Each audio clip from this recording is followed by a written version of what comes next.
So hello, welcome to today's podcast, which is with GevaAnn Voice of Gaia. So GevaAnn and I have worked together for years, and what can I say? I think she's an amazing open channel, always aligned for the highest possible truth, and really follows this principle I hold that all of life is conscious, all of everything is consciousness, and consciousness has a voice.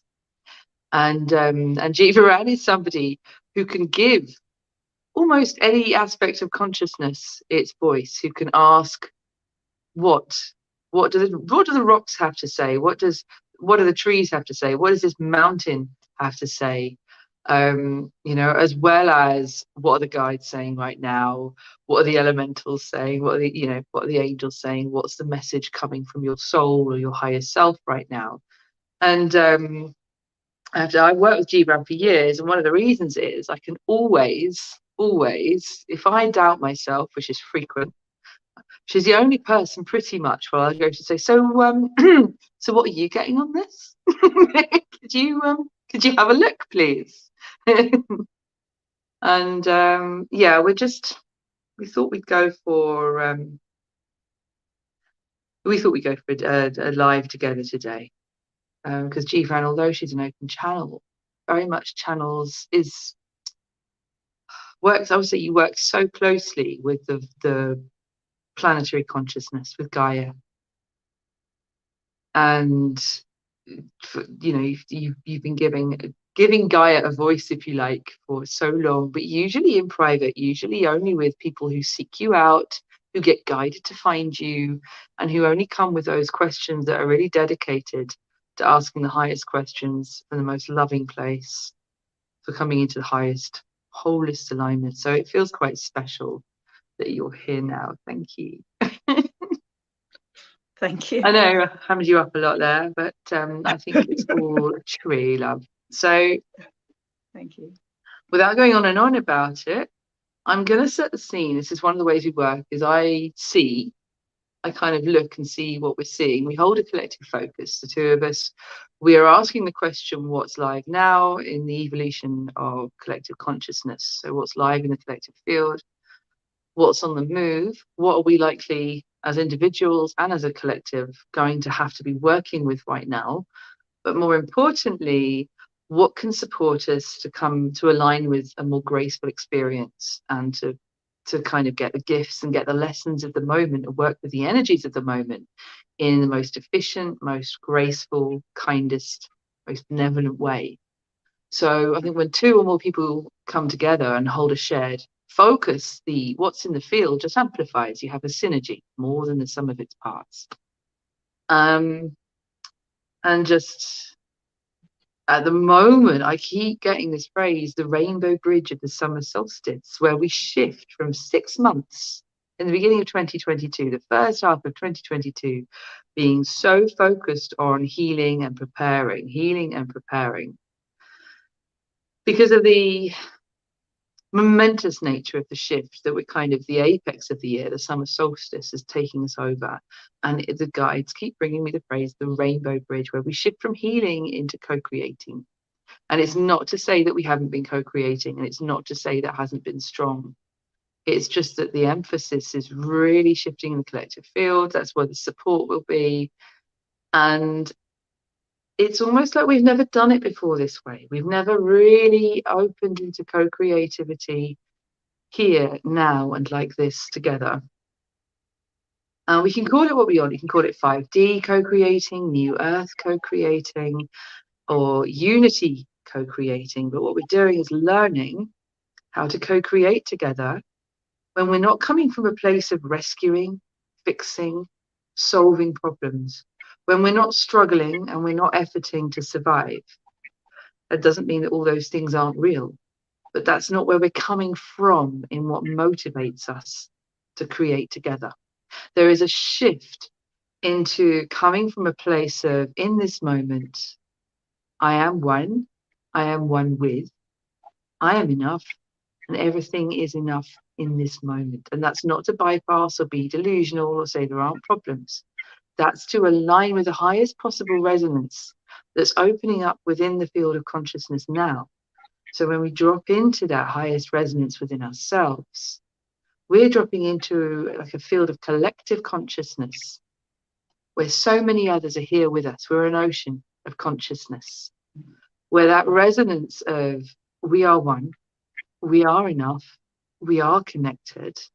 And in this moment, if nothing were needed from us, if we could empty out from all of those ideas of need, what do you want to do? What feels exciting? What comes? What arises in the emptiness? What is that spark and that impulse to create that arises when we empty out from the past? So you can see why the first 6 months has been so full of an emptying out and healing. And it's not, it sounds great when we say it like that, but there are actually, we need tools, we need we need the equipment, we need the tools, we need the know-how, we need to know how it works, and we need that structure to be part of who we are, not something we think about, not something we study and write down, but we need to have shifted so that who we are, how we're structured, what is impulsing us from within, how we respond, all of that inner work has shifted and changed who we are on the inside. So that when the energy supports us coming together into a more co-creative place where we work together, we play together, and the rules are all new earth co-created rules, they're all new. You know, we're not having to go, oh my God, how does this work? Because we've already been aligned. That's why all this work is about inner alignment. So that's a kind of the big general theme. And that's why I would say that I do so much of what the meditations that I do and the lives I do are all about coming into alignment. Because when we come into alignment, we change on the inside out. We don't have to manage it or control it or monitor it or think, oh my God, am I energetically ready for the moment? Have I got the skills? Am I a high enough vibration? Have I hit that frequency? Because we're shifting, always embodying, always integrating the shifts. And it's like, although what's shifting is so complicated, the map to alignment is always really simple. It's shifting awareness within, being in the body and being in the here and now, and opening to what is now. So what is now? So that when the world changes and reality shifts and it's like the rug disappears from underneath our feet, and we can't see the walls anymore, we don't know who's with us or how it all works, we've always got that constant. The anchor is not other people, what reality looked like yesterday. The anchor is in here, that stabilizing, centering principle. So just a few, as I say, this is setting the scene, just a few short words on what I'm seeing at the moment. And what I'm really getting is like the reset, that ever moving point of the reset in consciousness as it moves through the dimensions of the self. Now moving through the real dimensions of density, resetting consciousness from duality to unity through the physical dimensions of the self. And that's not just the body, that's the whole field of body consciousness, our physical universe, and how we experience it. Our unique subjective experience of the physical universe is a dimension of the self, the whole self. And there is a reset happening through, it's a realm. And there are lots of dimensions within that realm. And it's like how we experience that. That is us. We have domain over that. We have sovereign domain over how we experience this. And it's not realizing that can help liberate us from feeling like we've got to control other people's reality or consensus reality or collective reality, because we're resetting a whole dimension of the self. And it's vaster than we can imagine. And that realization that I am a body, but I'm not in an abyss. I am in a field of interconnectivity with lots of other bodies. But my experience of reality, my subjective experience, that is the self, the I am that I am.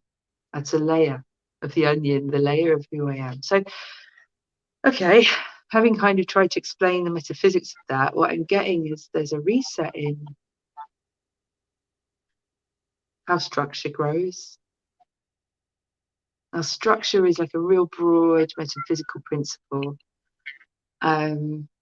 But we've got to go back to plants. Just keep having to come back to plants in this. So when a plant grows, the essence of the plant is the nature, it's the qualities. We connect with the essence when we connect with what the oils that come from this, what the properties it gives us when we use it. But really the essence of the plant is the beingness of that plant, the song it's singing. But the shape it has, what shape, how the stem grows, what, you know, how the leaves form at different stages of that plant's life, how the buds grow, when it seeds, how the petals look, the colors, the behavior of it. That's the shape it takes, that's structure. And of course, you can see in the plant that structure is always evolving, it's always changing, it's not rigid. So when we build structures as human beings, we're very used to making rigid, unchangeable structures. You put a building up, it stays building shaped. Probably, usually, depends where you are. You know, you build an office, but you make all these, we're very good at blocks. We build blocks, we make spaces, and then we put people in them, and people do things. People do what they're supposed to in the structures. That's a construct. And construction, making rigid structures for life, and the shape of things and how things should be, that's what happens when we're disconnected from the breath of life, from all of everything. When we just have to create safety and stability. So we construct. But structure, when it's true, in its truth, I think, when it's going through a rebirth, structure grows, it's living. And it grows always in response to the nature of the essence of the being. So there's a big reset now in how we are in, I'm just going to say structure, because I could go on and on about that, but that how we allow structures to form in our physical reality, and our body and our appearance, how we give our face an appearance, our body an appearance, that's part of structure. The rhythms and patterns of our lives, what we do and when we do it, that's a structure, that's a living structure. The home we live in, the face we wear to the world when we're working, who we say we are, what shape we give that, what veneer we give that, that's a structure, that's a form. All of those things are going through a reset now. From I'm going to construct this from what I think it should be, a place of veneer outside, and then I'm going to try and match up to that, to I'm going to listen to the truth of who I am. And I'm going to constantly allow the structure, the face the world sees, the shape my life has. I'm going to allow that to keep breaking open and renewing, and changing as I expand. So yeah, that's a diatribe that comes from me in the moment. That's what I can see, love. That's what it feels like it's here. So I don't know if it helps if I have a question, or if there are already words bubbling away for you on that one. The question is good because we've got the as always with you, you are so good at identifying where the structures are, what the structure needs to be in a situation. You bring structure in, and that creates our container, and then I'm then able to go, okay, what's now? So what is your question, lovely? Good question. Do you know what? I'm not sure of the question, but it's where the excitement is. It feels like we are just, all of everything is preparing us for going over this rainbow bridge of the summer solstice into co-creativity. Like even the tough bits of Mercury retrograde and the lunar eclipse, the bonkers stuff that was happening on the run up to that. And my excitement, it's almost like I feel, I'm going to say it again, this image keeps coming of being the sprinter coming up to the summer solstice, being the sprinter in position. You know, the race hasn't begun. I'm not really a fan of running or racing, so I don't know how I'm getting this, but I keep getting it. And I think that's the hint, is that it's the part, God, it's the mass. What is keeping, other words, it's like, what is keeping that running man in us in integrity? What is going to help? What is going to keep, and because that's the energy. It's like we're all going to hit the ground running on the other side of the solstice. Not that we're all going to do this, but that's the energy I keep tuning into around this. And it's like, okay, you've got your beingness, you know who you are, you've had doing this, you've been a pandemic, you've all been very still. Off you go. But stay centered, stay anchored, stay aligned. And it's like, that's what I want to ask. Who is going to be supporting us in staying aligned when we run off with this frighteningly high trigger, alert, masculine, running, doing, acceleration energy? Where do we go? What gives us support in that?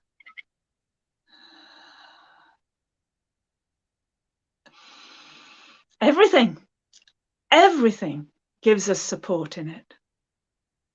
Absolutely everything. The whole of life is supporting us. That's not just this planet. This is way, way beyond all that we can conceive, is supporting us. And it's allowing that support that enables us to move forward, to take those steps. We have, for eons of time, taken off, believing there was nothing supporting us. We had to create it all. We had to do this. We had to do that. We have to make it work. No.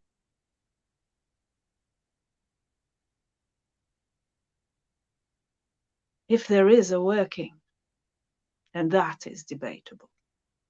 If there is a working, it is all working. You do not need to do anything except be out there playing, and your play is creating. You hold the vision. You are the dreamers, the creators, the vision holders of what is possible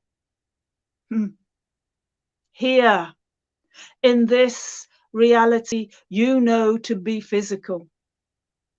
This is the greatest proving ground for all of you. This is why there are so many of you here at this time.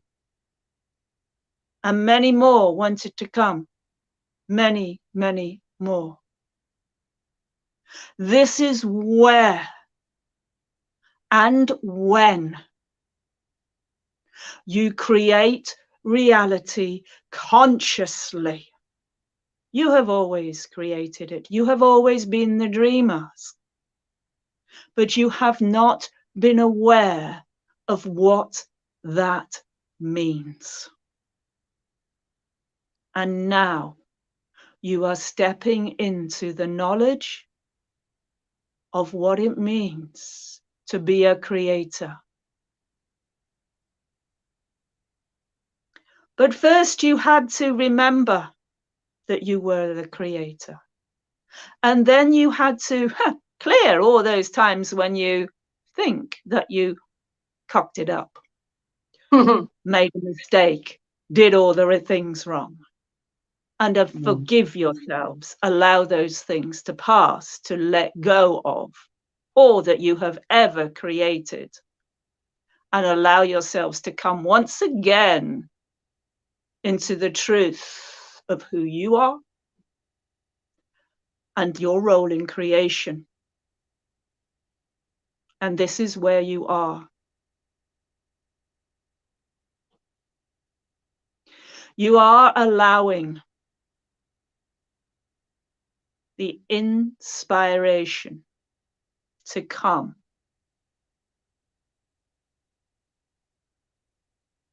The energies from source to fill you and inspire you, to enable you to dream. You are listening and you are dreaming. And now you are saying, what if we follow this dream? What is the action to take? And it is the inner masculine, as you have identified, that is the action, the one that is ready to be out there and off running. He must listen. And he listens to the feminine within, for she is the one that is listening to all that is in harmony and balance. She is listening to love. And she is allowing the inspiration. And he must listen to her as she shares that with him. And he takes the action in the world. Mm. This is the inner feminine and masculine. They are united in their purpose. They are listening. And they are aligned. You are aligned with the truth of who you are. So many of you at this time have come to this epoch, this place, this moment that enables you to go with Gaia, creating the new world. Dreaming big, you need to dream big. You need to share your dreams, and you dream collectively, knowing that you can only ever create collectively. Take the actions and allowing all to come into play again, knowing that you are in harmony, you are in love, and that love guides you.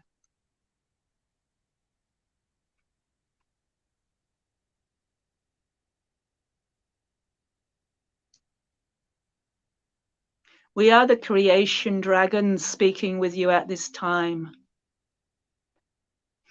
We are here with you creating. We are ready to support you in your dreams, in your creating. We are one level of the elemental realms that co-create with you constantly. And we are delighted that you are dreaming in full love alignment. Thank you.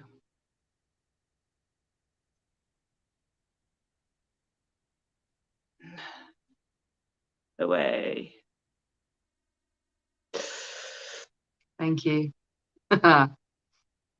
Oh, wow. That's like all the dragons. It's not just, you know, we work with dragons a lot, but, you know, that's just like, yeah, they're the creation dragons because they are the big level of creation. They form. That's why we have, that's why we call the ley lines, dragon lines and things like that, because that's where the energy structures of the planet are. The big energies are that hold everything together. So they are supporting us in our new reality dreaming. So they are forming the basic structures. They are there. They are already bringing in the basic structures that support the new reality for Gaia and all of life here in this reality as we dream it. So they are the container. They have created the container for it. I see that. And we are working within that. We're not working within that. They are working within that. The others, we are dreaming the dream that enables that to happen. Yes, we have a part in that. We always are taking action. But we are following the dream first and foremost. And we are connecting with each other. This is the piece that we've forgotten for so long. How we need to connect with each other to create that level, the vastness level. And yes, we still create as individuals, apparently as individuals, where we create on the small scale, where we, in my case, crochet a jumper in your case, paint a picture. Those are our smaller creations. Those are our coming direct from us. But there are the bigger things that we are creating, and the biggest of all is our reality. That is the biggest creation we are currently involved in. And that means multiple levels. And each of us will have a focus within that level of our speciality, what we focus in, where we are. So some will be in the structures, some will be in the creating, the growing, and some will be in the economy, how we interact, how we connect, how we bring things together, how we do those things. Depends. We've all got our focus within that. We all have but it comes from within. It comes from what excites us, what brings us forward. So yeah. It's a whole, wow, it's just so exciting to have this. It's like we are just about to, the Rainbow Bridge. There is this. We're about to launch off.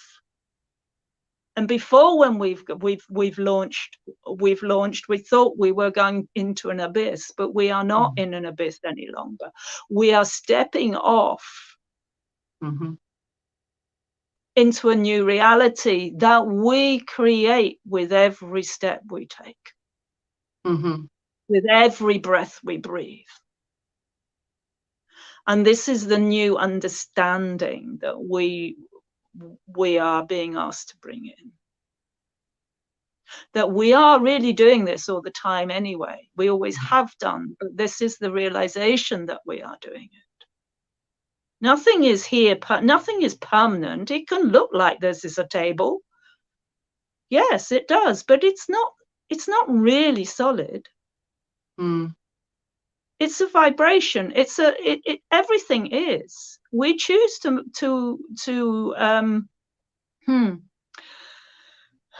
perceive them as solid, because that's how we are creating in this realm. We perceive it as solid. We enabled it to be. The elementals are real funny about this, because they can slip in and out of anything. They can slip in and out of anything. And they don't have any judgment about the creations that we dream, that we bring into being. They have absolutely zero judgment of it.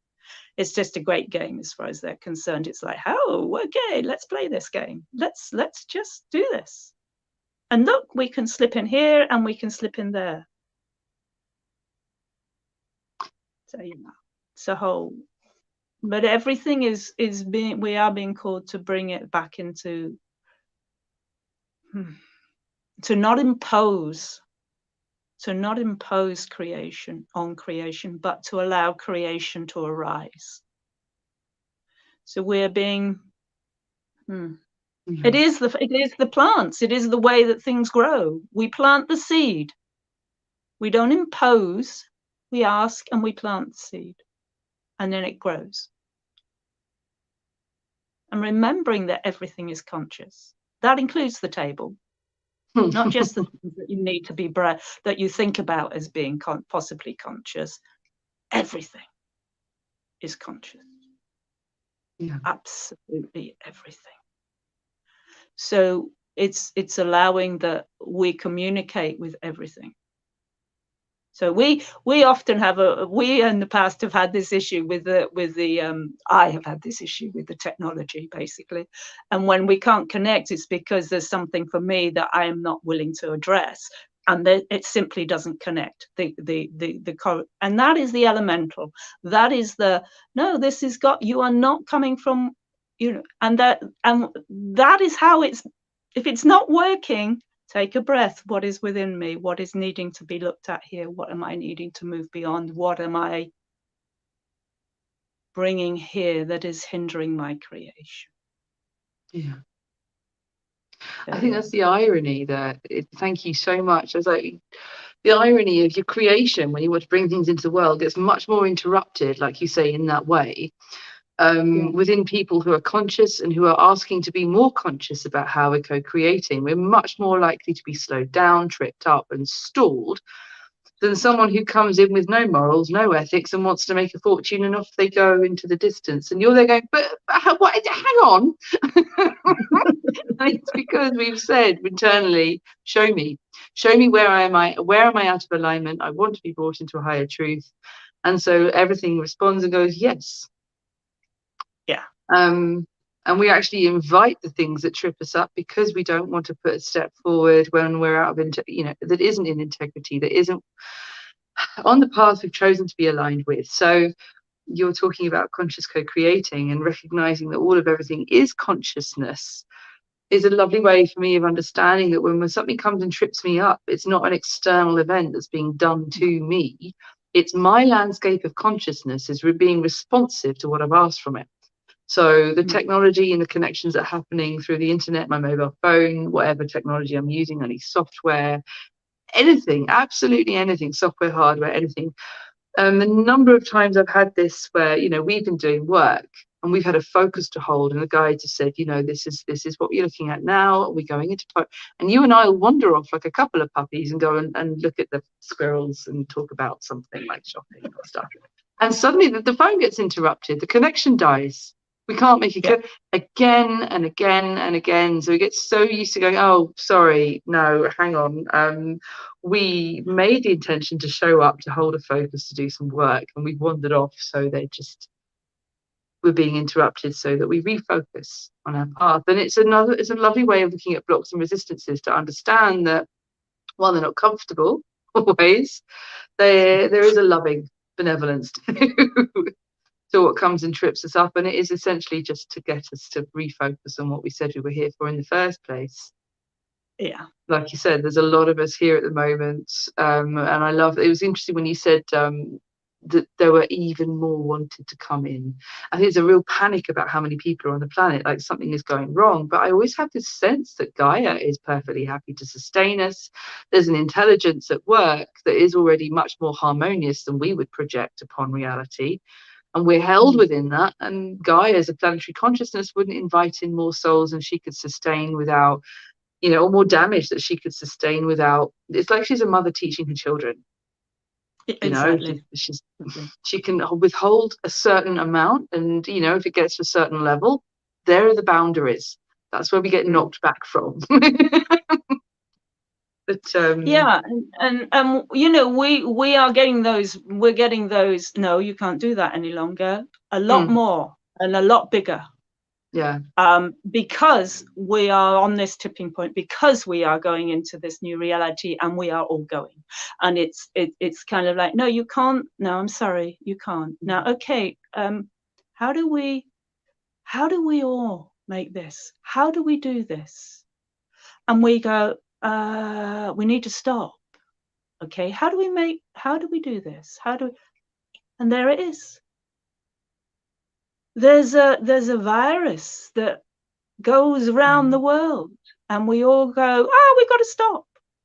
Oh, there's all sorts of gifts in that, but one of them was to stop and to see that when we stop, Gaia comes back just like that. Yeah. Everything comes back just like that. It only requires us to stop. To make the conscious choice to stop doing what is out of alignment. Simple. To allow ourselves to be interrupted. And it's funny because that brings us all the way down to the original question, which was, how do we keep that running man in alignment when we all shoot off and play together? What keeps that in alignment? And it is the being interrupted, so we'll get interrupted unless we actually impose that interruption on ourselves and take those moments. I always say impose, but welcome the pause, a breath in between one sentence and another. And a pause in between one thought and another, and a rest in between one action and another.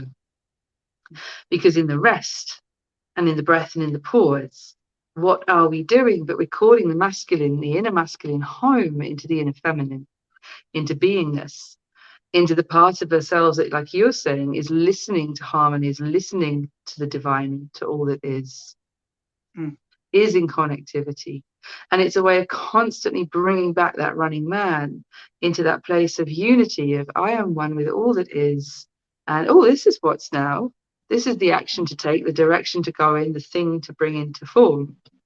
But we can bring that, you can take that from a really big generalized idea and bring it all the way into life. You know, that can become part of life's structure. Is what I sit down and I take a few breaths in between this thing that I do in the morning and the next thing that I do. Or I just take a breath in between somebody saying something to me and me answering. And every breath, every pause drops us right back into the pool of the infinite. So that giving, you know, what comes outward, what is outgoing is coming from within, and within is connected.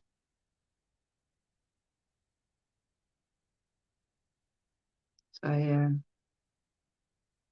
that definitely answers a question.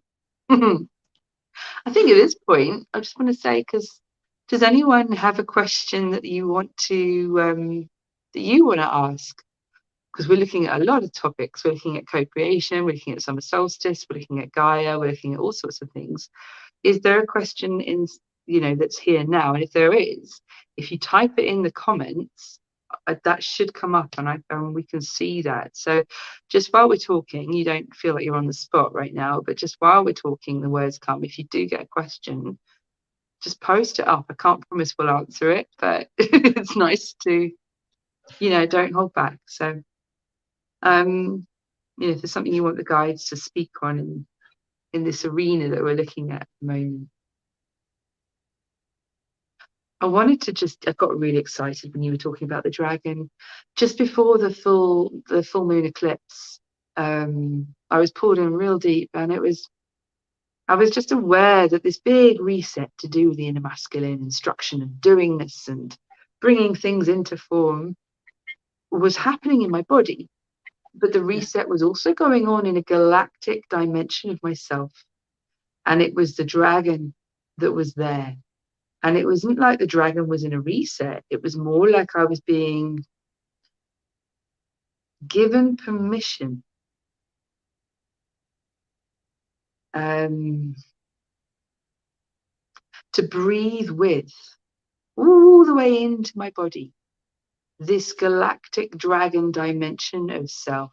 Like, so I would just say this is an archetype within the human blueprint. It's one of the dimensions of the self is the galactic dragon, and it's not one I've worked with a lot.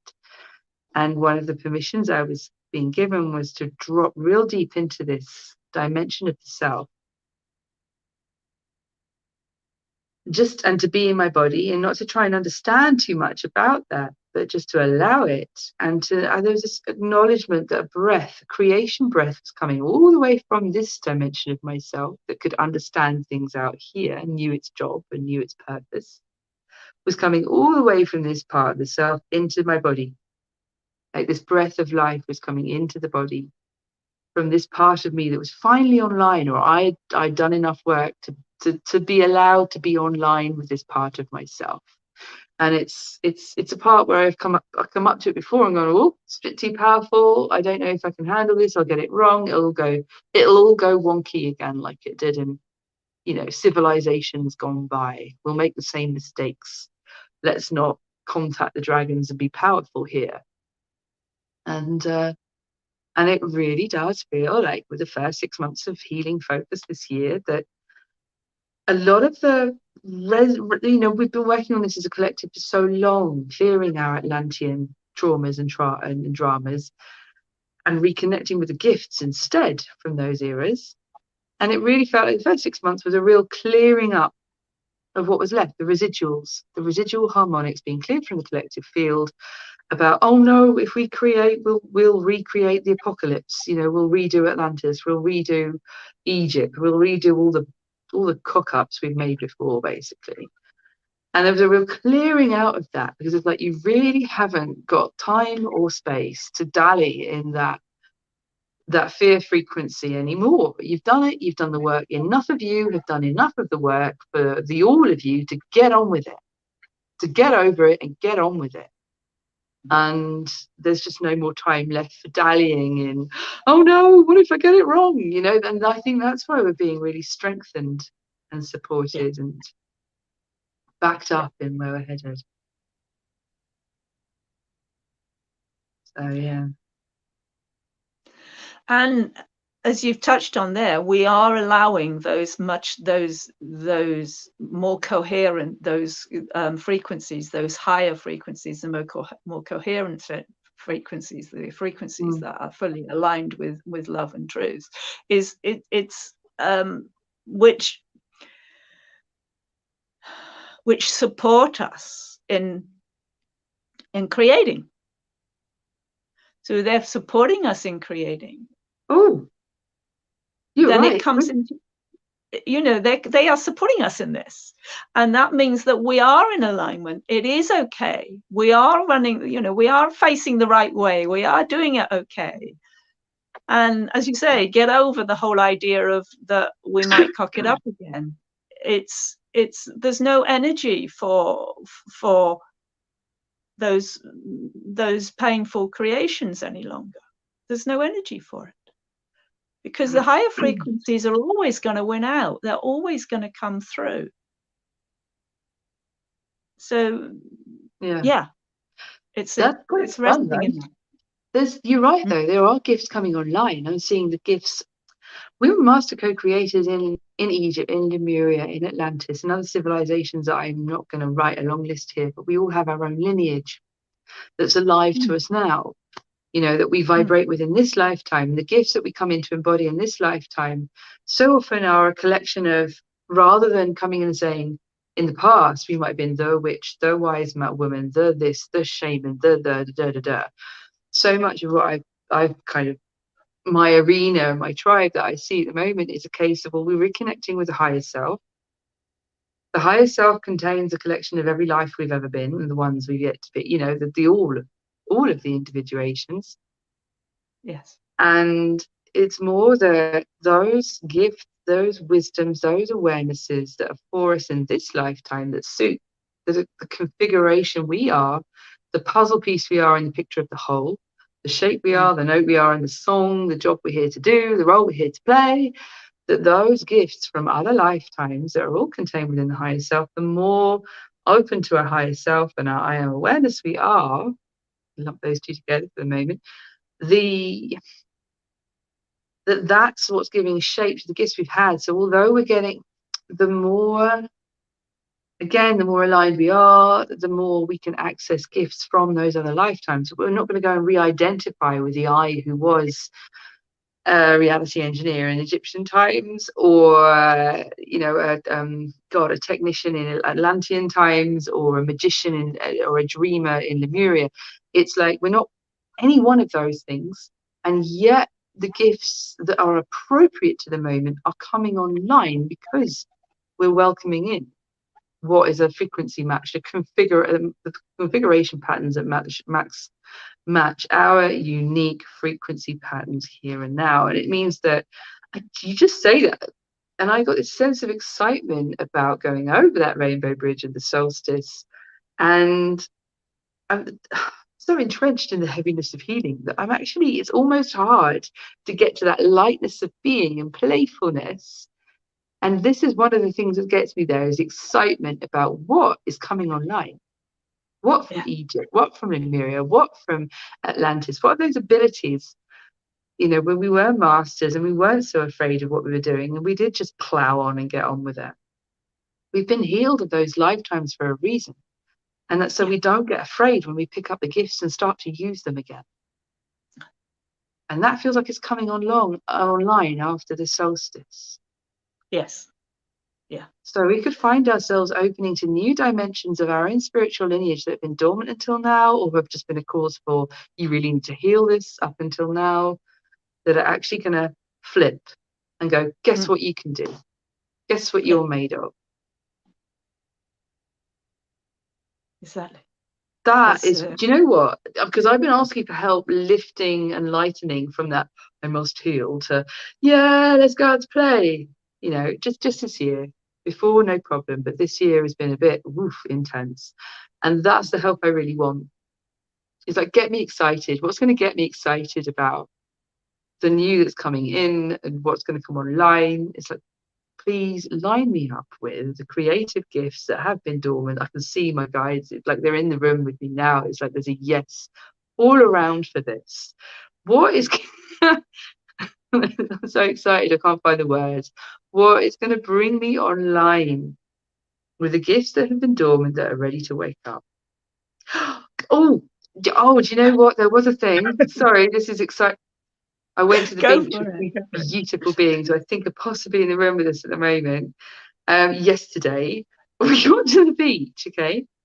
I always used to find it easier to see things like auras and energies when it's beach, especially in the lower half of the day, second half of the day. We got to the beach yesterday, and I was just like, what's that? Because there was like, how the hell do you describe this? It was like has like a cellular membrane of energetics in the air, a visible cellular membrane of energetics in the air. Wow. And I was like, hang on a minute, can anyone, is this just, no, really? In broad daylight, I get to see this now, here in broad daylight, in the middle of and I was playing with it, because there's a part of the brain going, you're seeing something new, you don't know what it is, it's unfamiliar, and there's a part of the mind that kicks in and goes, what is it? I've got to try and understand it. And I always have to shut that part up, because it will interfere with the experience I'm having. Yes. And as I was walking towards it, I was just like, right, I'm just going to play with this. I'm not going to try and understand it. I'm not going to try and work out what it is, because that might close me down to what I'm seeing. And I was walking towards it and stepping back from it. And I was like, it's actually in the physical environment. It has a relationship to physical space, this thing that I'm seeing. And it was quite a very thick energy membrane. I was like, I'm going to walk through this. This feels like I could walk through it. And I just walked through it. And it felt like I was in it's like a dimension. I've got to ask you about this, GevaAnn. You're so good at refining what's going on. So I'm afraid you're going to get the questions here.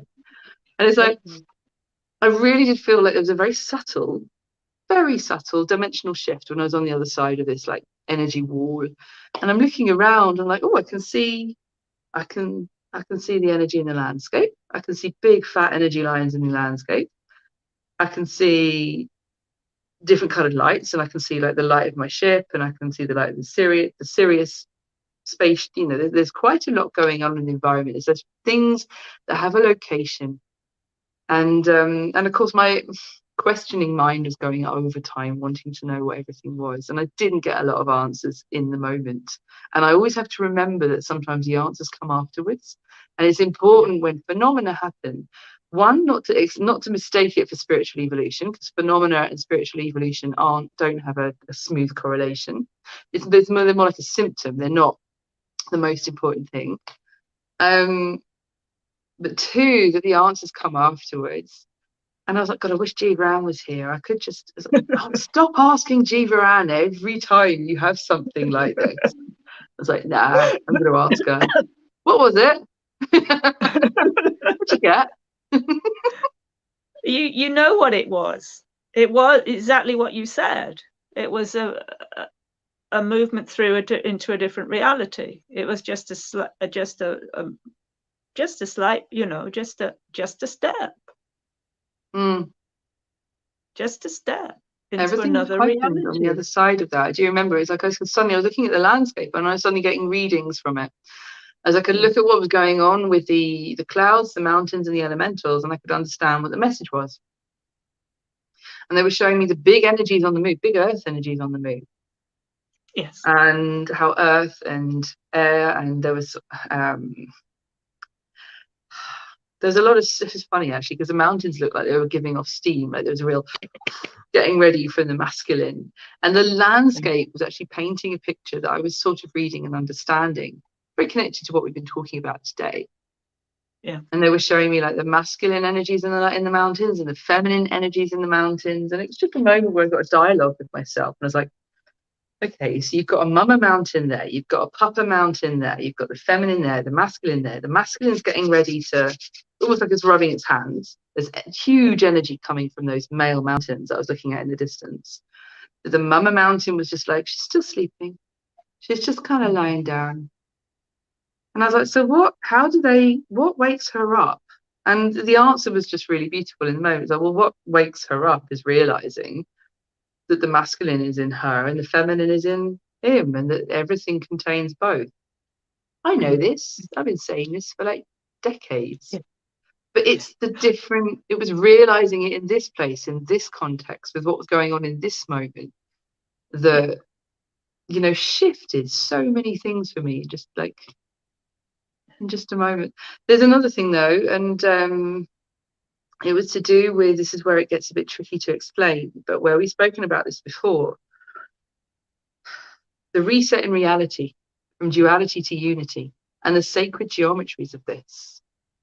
And it's like, imagine that all of oneness was a lens, and the lens, there's light, beams of light coming to a point, coming to a focus, and just where they focus, this is where the here and now is. I was like, well, when we shifted into duality, it was almost like the lens of light, which was consciousness coming to a focus, and the focus was creation, from God to creation, from the God to the child. When we went into duality and we had our various civilization cock-ups, it's like we inverted the geometry. So instead of coming to a lens, those lines of light carried on, and we thought, gosh, wouldn't it be a fine thing to push the boundaries of experience beyond what we've got to? Wouldn't it be a fine thing to push reality beyond unity and see what happens if we push the big red button? But when we shifted into duality, in the many ways we have, the pyramid geometry, the lines of light, it's like those lights carried on, and it created the inverse pyramid on the event horizon of the here and now. Rather than having pyramids where we're held within oneness, it created that inverse pyramid. And that's what I was seeing when I went through that wall, that cell, that kind of energy wall yesterday. I was actually seeing the lines of light in the landscape, where there's this relationship of homecoming in the physical reality. You've got the duality geometries, but you've also got the unity geometries present in the elemental dimensions of reality, in the physical reality, in the earth. It's like they're both present here and now. Two worlds in one world, two paradigms in one world of the geometries, but both paradigms present at the same time. Yeah. I mean, I know we knew this, we were told about it decades ago. I saw a lot of the light engineering happening in 2020, but to see it again yesterday, real clear like that, I was like, you've always got a choice. Yes. Don't panic. You're already aligned within the reality you want to be aligned with. Everyone is. There's no sense of needing to scrabble, but just being aware of the enormity of this.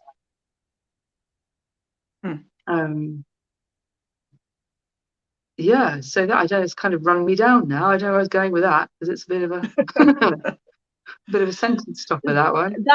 That is such a thank you, because that is such a clear description of that we have this choice. You know, we are at a choice point. We do make this choice, and we do keep on making this choice, because that is the nature of the reality that we have here and that we've set up here.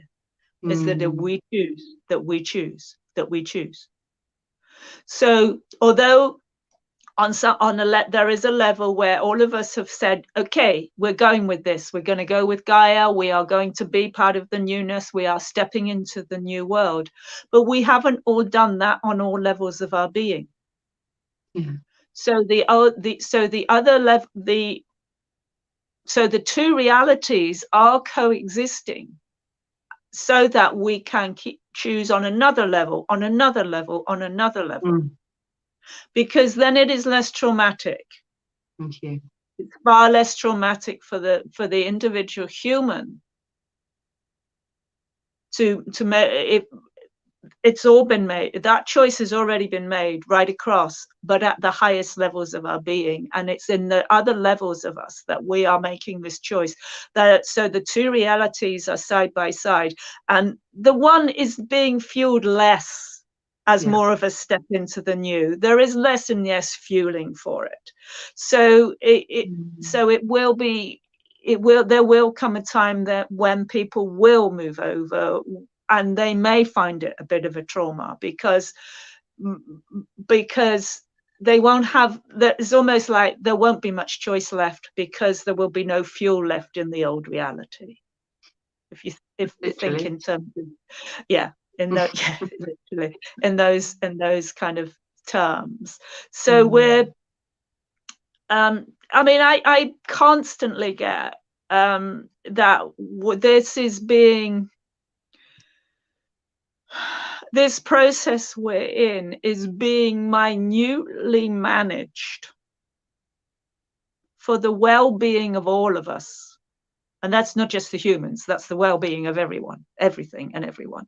It is being micromanaged for that. But at the same time, we are choosing.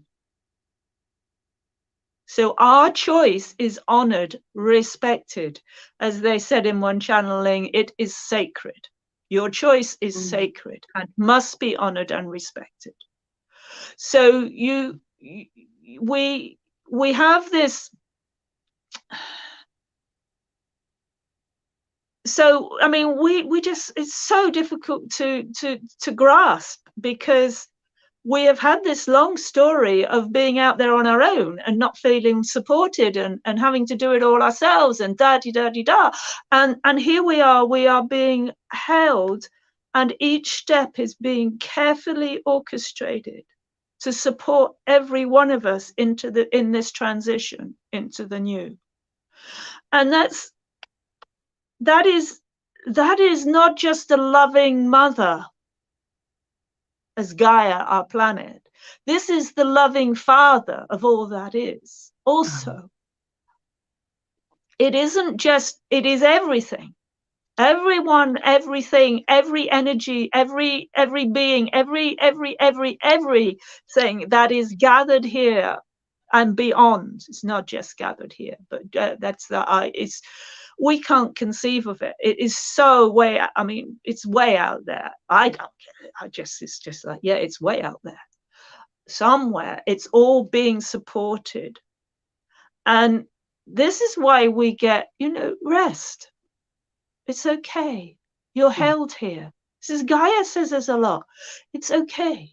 Rest. You are being held. And we are, and so much of reality is helping us. Well, not so much of reality, all of reality is helping us to come through, to make this transition. And because we are so essential. We are so essential to this because we are the dreamers. We are the visioners of the dream of the creation. We are so essential here. And we can't, and we don't. So we are being taken care of. And we are being nurtured and cared for at whatever place we are at within ourselves. We are doing that. And we can't, that is what is happening. We're not, no one is left behind. No one is punished. No one is, and it's just like, this is why would she? She would never do that to her children. She would never do that to her children.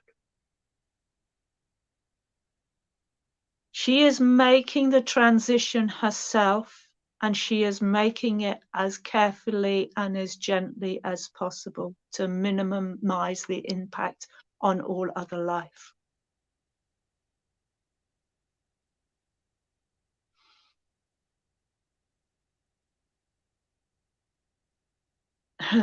It was, I can't remember who it was I was channeling, but somebody was saying that the biggest hindrance to the process is our fear.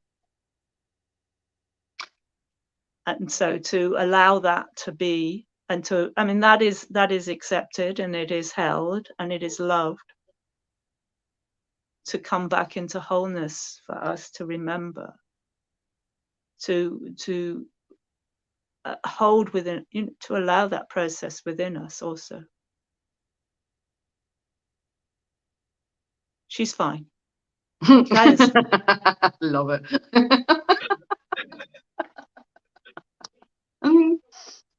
She is, all of this reality is reflecting to us what we need to see for our own journey. And we need to. So some of it is written very large.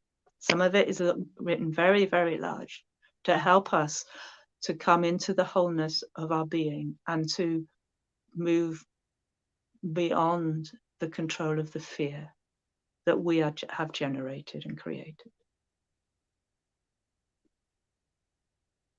So, thank you. I mean, as you're talking, I can feel her frequencies coming through. It's like there's the planetary frequencies. I know you're not channeling at the moment, but still, yeah, you can feel the vibration of what's behind us and the connection that you have.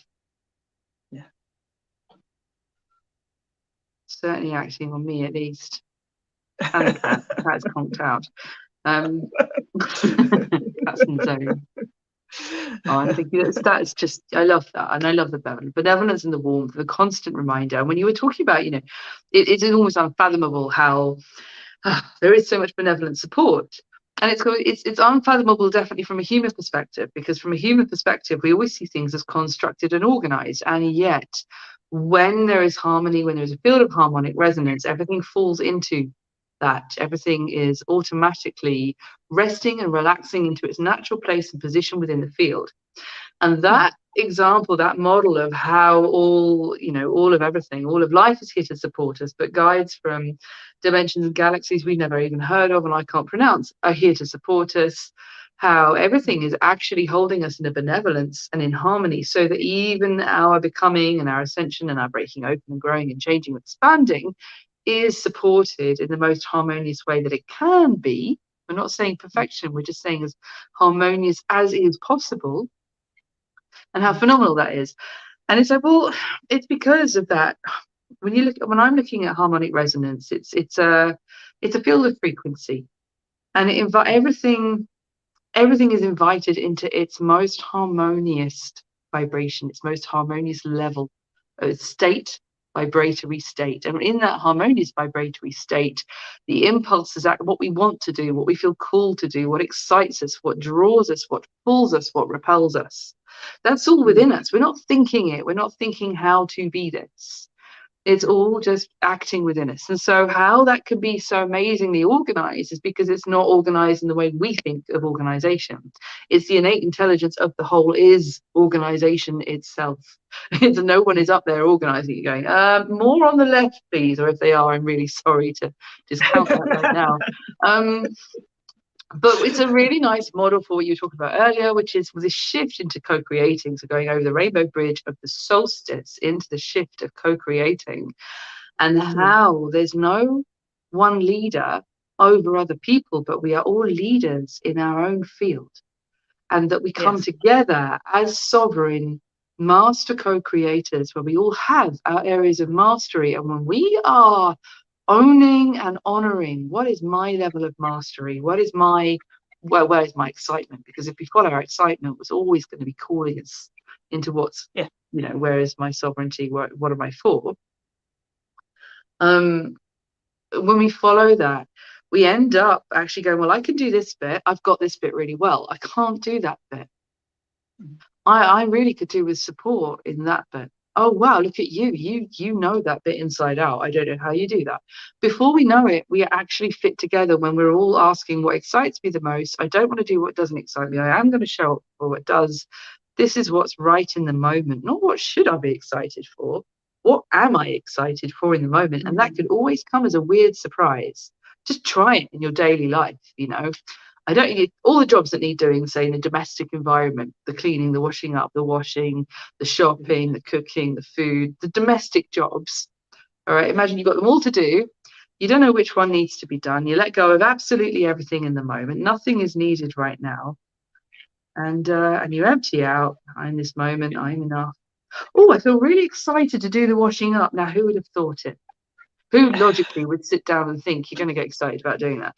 But it's like the whisper of well, that's what the energy is for right now. And it's like when we're listening to what the energy is for in us right now, it can surprise us. But that is our guide to collaboration, to how we show up when there's more than one person involved in a project or a co-creation. It's not what do I think I'm good at and what should I do? Is where do I feel energized? Where do I feel excited? What is swimming towards me? You know, what's the job that's in front of me now? What's the job that's in front of me now? And am I energized for it? And if the answer is no, well, there's some inner work to do. But if the answer is yes, that's how we show up in co-creations. Not, you're a builder, you're a baker, you're a thingy. Well, who's going to do this bit then? I don't know. It's like co-creations hit us with surprises. We don't know what jobs are going to be. Oh, John, thank you. We didn't quite finish answering your question. We don't know what jobs are going to throw themselves up when we co-create together. We certainly don't know what obstacles are going to throw themselves up, and it's in co-creating that we find our gifts. We find things we didn't know we were good at, because suddenly something needs to be dealt with, and we don't know who deals with this and how does it get dealt with. But that, the more we're alive to our authentic truth in the moment, and we can bring that into our days, the more I am alive to my, just try that out, shall I? The more I am alive to my authentic truth in the moment, and I can bring that into my day, sorry, the more likely I am to show up in a way that is not only I can sustain the energy for, but I can bring something, I can find out something about myself I didn't know I could do, and I can bring something to a picture I didn't know I had. And, you know, I get to be part of everything. So following excitement is the thing. Not where I thought I was going to go. I just, look, we're just over an hour now, and I think we should wrap it up at an hour and 15. But yeah. John has asked a beautiful question. And I know we've touched on quite a lot of the elements of it. So if we just put it up and read it out. And I really kind of want to, I'll read it. See what comes through on this, especially because it points to differences. Too small. So it says, thank you so much for collaborating and providing this space. Well, thank you, John, for collaborating and being in this space, part of it too. May I ask how we could, as a collective, unite and co-create? We tend to let our differences divide us. Yeah. It's first, I would suggest that first of all we show up with we will have differences. We're going to hold those and we're going to allow them, but we're not going to allow them to divide us. And then to allow that we have focus, we have a new focus, that this is the focus. What are we here for? This is the focus. And allowing that there are differences, there may be conflict, and to come into the point of allowance, to say, okay, it feels like we're coming into, so we're not in harmony here any longer. How are we going to deal with that? Because we can't create if we're not in harmony. Not in that not in this reality. It is a case of, as we come together, we are going to need to be in harmony with each other if we are creating. And a lot of the process to begin with is going to be coming into harmony with each other on the project, whatever the project is. And to take that space and that time and to be and allow us each to be together. That's what I have. Very beautiful. I know someone who's really good at that. Nina, who's quite possibly with us at the moment, is extremely good at allowing others their differences. I've got people around me at the moment who are just masters in this and are a real lesson in this is how you allow others their differences, and the resonance that holds us in that makes it easier for me is compassion. And I don't mean heart bleeding compassion. I mean the co-creation resonance of compassion, that unconditional compassion that's always to be found somewhere in me. When I enter into stillness, it's one of the first resonances that emerges in my field of consciousness responding. How consciousness responds to friction, to story, to life, to the creation having its experience. How all of consciousness and all of love responds to this I who's creating is with compassion. And yeah, so that's definitely a resonance that I find quite helpful. The exciting bit in that question is how we unite and co-create, because there's something I see is that, again, the less we organize our uniting, the less we think we are going to unite, we are going to be united, and we must unite everyone. And I'm not saying you're saying this, John, but it's like the less we think like that, and the less we think of that with that as a need, the more it happens without our realizing it. And again, it comes back to that when we're focusing on how we can be a happy cell in the body, we don't need to know what all the other cells are doing, how the body works together, how the cell I am connects with the cell that's up in the head or somewhere else. But if I'm a healthy, happy cell and I'm functioning as I am, I'm going to be functioning in unity with lots of other cells without even knowing it, without knowing how I show up. And it's like we already are functioning together in unity way more than is visible. And there is a kind of beautiful, it comes from the heart, a heart cry to like, well, can we see that, please? Could we be shown that this is, because it's not that visible. But the more we open to the oneness within, the more we're part of a field of oneness, the more I was saying this yesterday, you have a thought, it's fed up to the collective consciousness, somebody else acts on it. We don't need to shout it across the distance to go, can you hear me? Oh, you over in 2B, I've had an idea. Maybe you could act on the next part of this. It's like being inspired and being connected and thinking, wow, wouldn't it be great if this existed? That's part of the dreaming and visioning. But that's the kind of the dreaming and the visioning. But then there's a listening, and there's that random moment of inspiration. When we listen to random moments of inspiration, like, wouldn't it be great if I'm just going to do this? I don't know why I'm doing it, but I feel really excited to do this. Go here, be a part of that, show up for this, experiment with this, whatever the creative impulse is, because that can be I'm going to invent something, or I'm going to experiment with something, or it could be I'm going to turn up in this organization and make an offering, or actually I'm going to change jobs. I think I'm wasted in this department. I need to be over here doing that instead. Or I've just seen how this could be more efficient, so I'm going to go and take a proposal to such and such. Now, those are really random examples, but it doesn't matter what we're doing. It's more that the impulse, we're following that impulse. And then it's like community. I think if somebody says we're going to become a community, that's a construction. Whereas we can also look at wherever we live, how community grows like naturally. The community can be made up of the people we see every day and those people we interact with. And where we naturally form groups, or what draws us together without our thinking about it. And we've come together around a purpose. So when we're clear on our own individual purposes, what lights us up, what we feel strongly for, what we're energized for, our purpose comes into focus. And what we want to give our attention and energy and focus to gains clarity.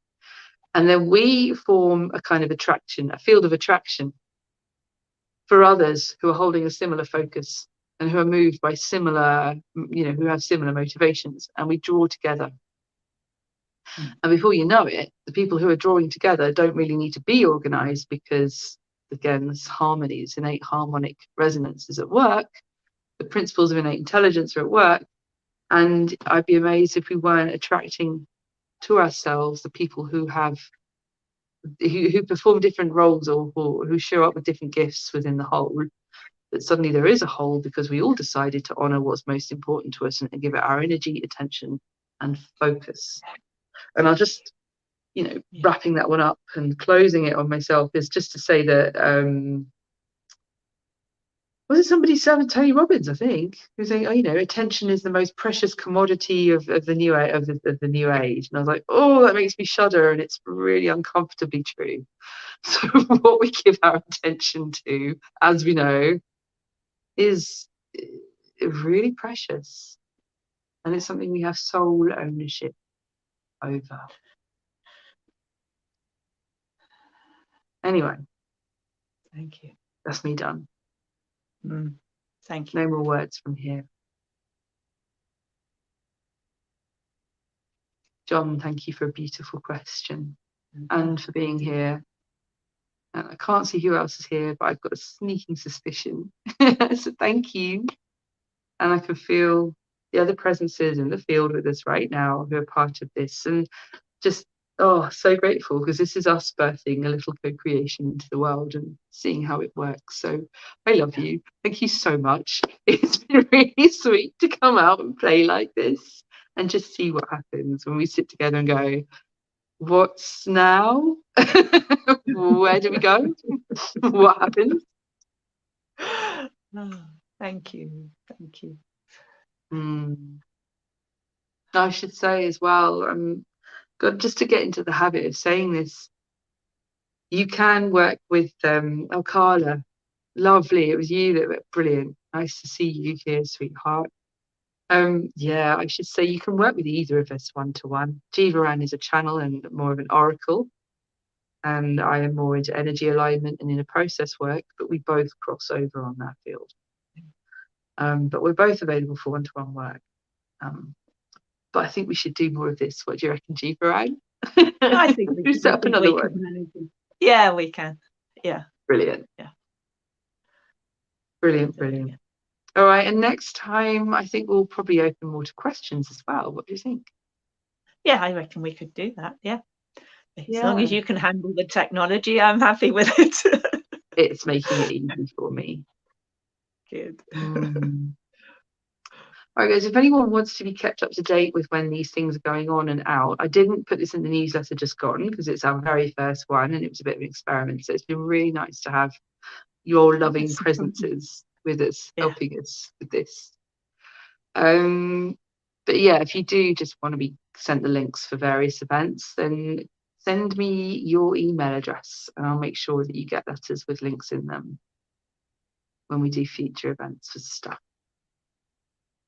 Because we do, every new and full moon there's an online meditation which you can join, and the link goes out in the newsletter.